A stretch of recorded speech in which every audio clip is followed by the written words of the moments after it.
Up ahead, the gates we're approaching are electrically operated. Only one set of gates is open at a time, and this is done to prevent any animals within the park from getting out while our visitors try to enter. As we go through this first set of gates, you should be able to notice two signs on either side that read "Trespassers will be eaten." This is meant mostly as a joke, but it is also a friendly reminder that although our animals seem gentle, they are in fact wild.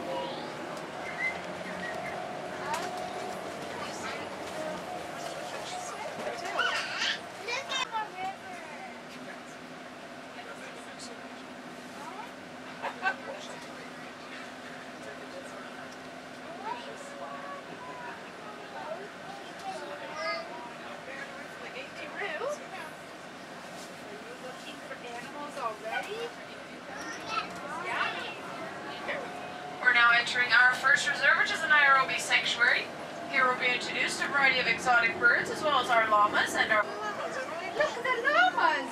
Coming up on our right and left-hand sides, we do have our llamas. Llamas originate in South America. They were first domesticated by the ancient Incan civilization a few thousand years ago. A herd usually consists of a few females and one male. However, there are leaderless herds of males up to 200 strong. Llamas reach speeds of up to 65 kilometers per hour. They readily head for water when danger approaches. They're actually surprisingly good swimmers. Also on the right-hand side, we do have two small bluish-gray birds. These are our demoiselle cranes. They're the smallest and second most abundant species of crane. They are named by Marie Antoinette for their delicate maiden-like appearance, and they were brought over to France. Do you see them over there?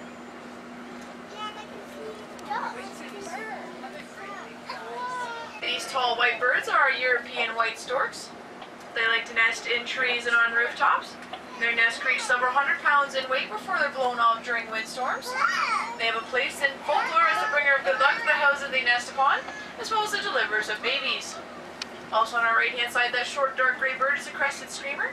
They're from South America, and as their name might suggest, they have the loudest call of any species of bird. That one has a bird. We do have three strange-looking birds with straw-like bristles on the back of their heads. These are East African crown cranes. They're most well known for their bobbing dance, which they use their whole body to perform. They do this for courtship purposes as well as just for fun.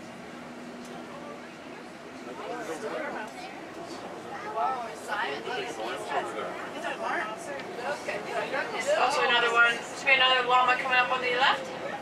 Okay, look at those. Wow. Look at this over here. I don't know. And coming up on our right-hand side, we do have our Watusi cattle. Watusi cattle. The Watusi is one of the oldest breeds of cattle in the world. Their ancestors. Lions are very gregarious creatures in that they live in social groups of 5 to 20 members. A pride consists of both males and females, as well as cubs in a variety of ages. Lions are the only members of the big cats that live in family groups. They have a common breeding ritual, which involves them rubbing their heads together with their tails looped in the air. There's a definite order of dominance. Although typically associated with Africa, the lion as a species actually developed much farther north. It could be found in Europe during the last ice age. Now the domain is limited to sub-Saharan Africa. There's also a small population living under protection in the Gir Forest of India. And on the right-hand side, you should have no trouble identifying our dominant male. His name is Jabari. 15 days, it can run by a month. They're usually weaned from their mothers at around 7 to 10 months of age. However, they remain reliant upon the pride for the first 16 months. See them, Simon? Lion cubs are born. They once ranged throughout Africa, the Middle East, and India. However, now their range is limited to southern and eastern Africa. There's only an estimated 9,000 to 12,000 cheetah left in the wild. The cheetah is the least commanding of the great African cats. It's an unassuming, amiable, and even timid creature. As you can see, their coat is sandy brown and marked with solid black spots, which helps them camouflage as they stalk their prey. The cubs are born with a similar coat pattern. However, they have a mantle of long, silky gray hair on their necks and backs, which remains for about 3 months.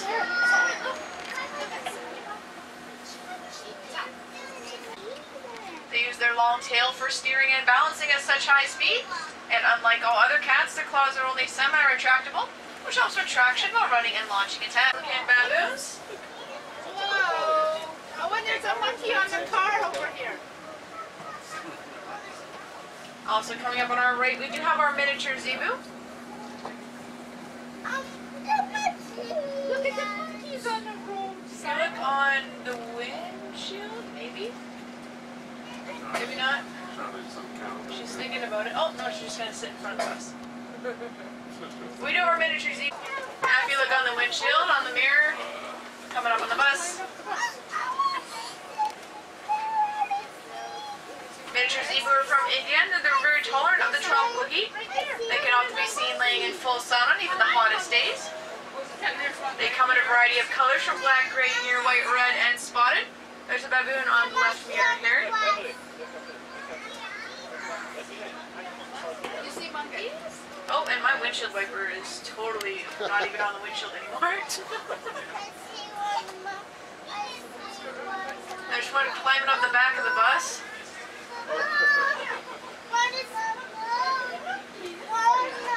If a lower-ranking member attempts to take food before a higher-ranking member, they're often punished with tail biting along with screeching. Older baboons are...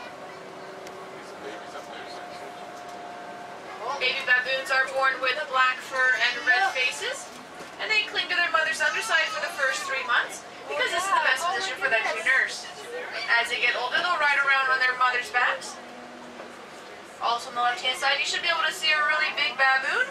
This is our dominant male. His name is Doc.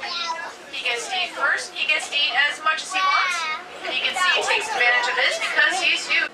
They also enjoy insects, and they have large teeth pouches in which they can store their food. However, feeding our baboons is best left to our professional staff. We always caution our visitors not to open their windows, because as playful and friendly as these baboons may seem, they can be quite harmful as they have very sharp teeth. Baboons are quite at home on the ground. They can travel rapidly on all fours. The troop can cover 3 to 6 kilometers a day in this manner. However, they never stray too far from the safety of the trees, and they'll often retreat to the trees at night time in order to sleep and to escape their deadly.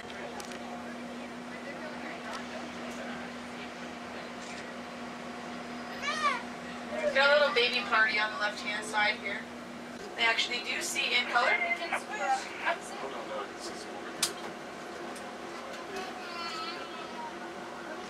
Did you say Kayla?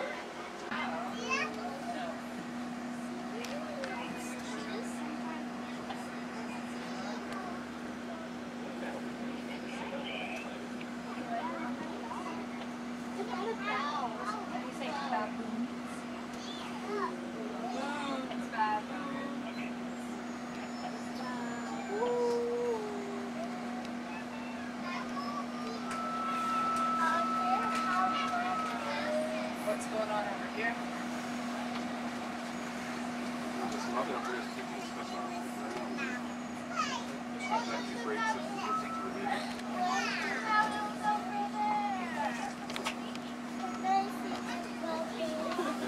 And on the windshield, a few baboons might be coming down. We just had the mother and her baby come down.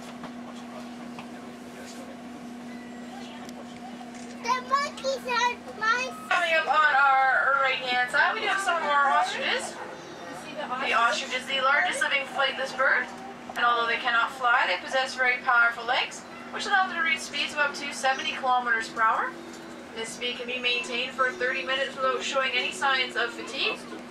Male ostriches have black feathers, while the females are a dull gray-brown. As you can see, all the ones we have here.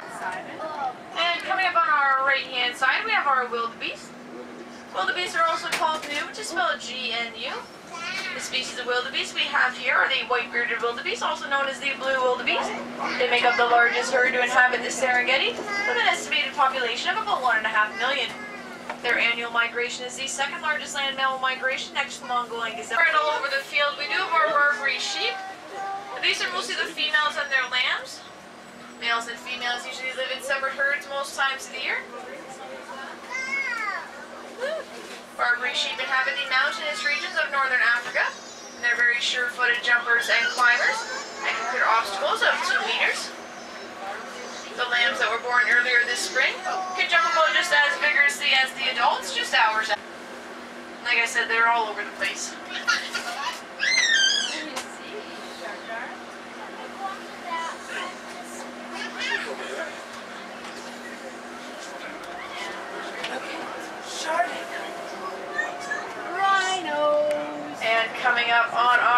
right-hand side, we do have our white rhinos. Now the three that are in our group are our females. The one out front is our male. His name is Bubba. The females' names are Fire, Lenny, and Star. Now as you can see, white rhinos are not actually white, but a slate gray color. Their name is derived from the Afrikaans word vide, which means wide or square-lipped. You should be able to see the two horns on their nose. The larger bush can reach over a meter in length, and they're made of keratin, which is the same material hair and fingernails are made of, up to 50 kilometers per hour. And rhinos are a great example of the extent to which man is responsible for the near extinction of many large animals. They are hunted almost to extinction for sport, for their hides, and for their horns, which are believed to have magical properties. Also on the right-hand side, we do have more of our Barbary sheep. Now these are our males. They can be identified by their larger size, darker coats, the bigger manes on their chest, and their longer horns, which reach up to 80 centimeters in length. Also in the background, we have quite a few animals. Many of them will be a little bit closer as we come around. We do have our Rothschild, or Ringo giraffe. Simon, do you want to see? Can you see them? The giraffe is the tallest land animal on Earth. They can stand over 6 meters tall. And although half of their height is made up of their neck alone, it's interesting to note that they have the same number of neck vertebrae as a mouse, which is 7. It's also the same as us as well. Zebra, Simon. Giraffe also have very large hearts, which can weigh up to 11 kilograms. They need to be very large and powerful in order to pump blood all the way up that neck to their brain. And although they appear tall and awkward looking, giraffes are actually quite graceful. They can run at speeds of 48 kilometers per hour. And when they run, they look like they're moving in slow motion. Even though their neck is very long, it's not quite long enough to allow them to reach the ground. So when they wish to take a drink, they must spread their front legs out in order to reach. Also coming up on our right-hand side, these white antelope with the red chests are scimitar horned oryx. They get their name from the curious shape of their horns, which resembles a scimitar, which is an ancient sword with a curved blade. Their horns can reach a meter in length. Now, unfortunately, the scimitar horned oryx is actually extinct in the wild. However, they are common in captivity. They're a desert-dwelling antelope and can go several months without water. This is because they have specialized kidneys that allow them to conserve what little water they find. For a little bit more interest needs, they can raise their body temperature to 47 degrees Celsius, which helps them reduce their rate of perspiration and in turn reduce their water loss.